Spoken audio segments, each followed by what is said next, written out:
So then in way of customer service, I put together a little something because I think it's something that we have to keep in mind of.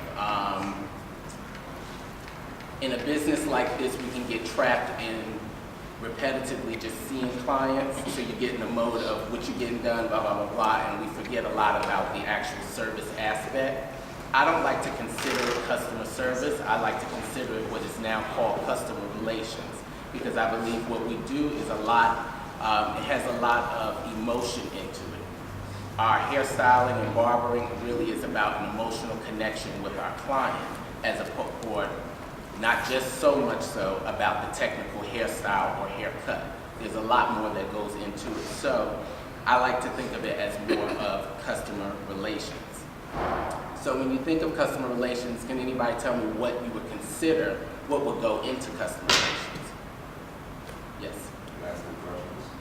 Say again. Asking questions. Asking questions. Anybody else? There's 4 main aspects. So we can go with asking questions. A consultation, okay, that goes along with asking questions. Anybody else? Come on, talk to me. Yes, ma'am.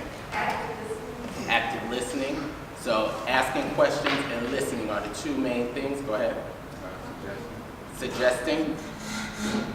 Okay, suggestions. Do you have something? Okay, one more. Yes. Giving information. Say again. Giving information. And Ms. Norday? Considering the history of the client. Okay, so those are all good, I'll say, subtopics within the 4 that we've kind of broken down here. So the first one is awareness. You have to know what you're talking about when you service someone. And that's on all levels. So if they come in and just ask a general question, what time is your salon or shop open? You have to know if you're going to be a customer service person. When it comes down to your hairstyling or your technical, when they ask you, what does the relaxer actually do to my hair, you have to know. So when you talk about from the door all the way to the chair, you have to know the business through and through. The second one is your attitude. You have to be friendly and patient. Customer relations, again, is more than just being friendly. It's really about the life of your business.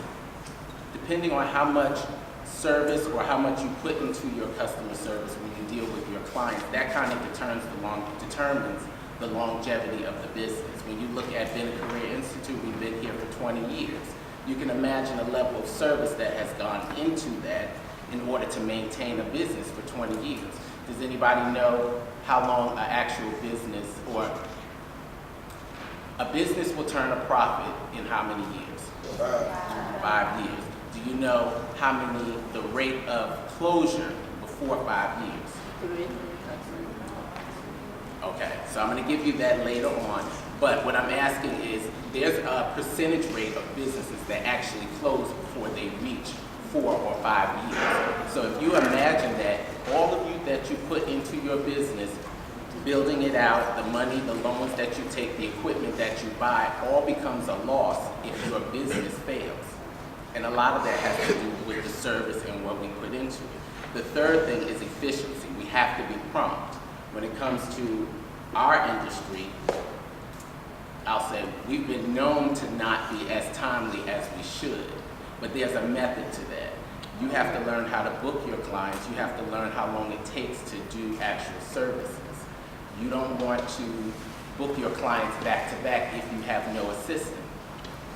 Okay? So a lot of us starting out, we're doing all the work ourselves. Like myself, I like to do all my work myself, but I know that I don't move as quick as other stylists. Therefore, I have to book accordingly. So my book really is short, and it runs pretty much on an hour and a half to a 2-hour time span. That means my clients really only see each other coming and going, because when one is getting out of the chair, the next one is getting ready to come in. Very seldomly do I have them overlap, because I don't like people looking at me.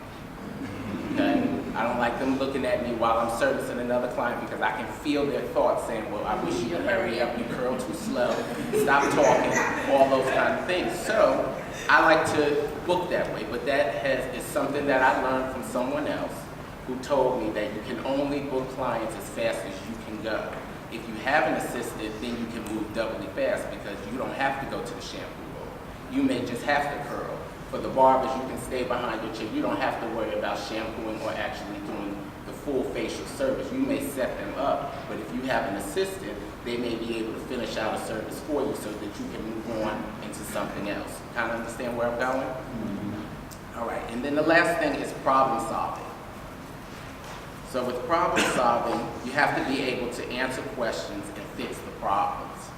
People will come to us and have all kinds of situations and questions going on. We have to know. But one of the most important things about being able to answer a question is admitting what you don't know. A lot of us are afraid to say that we do not know. A lot of people will tell you it's not good to say you do not know. As a client, I would rather you tell me you do not know and you're going to find out versus make up something that I tend to carry on with somebody else and then I repeat it and I've perpetuated an untruth. Okay? So it's important that we know what we're talking about, and going back to the top, the awareness, know what we're talking about, our attitude, efficiency, and problem solving.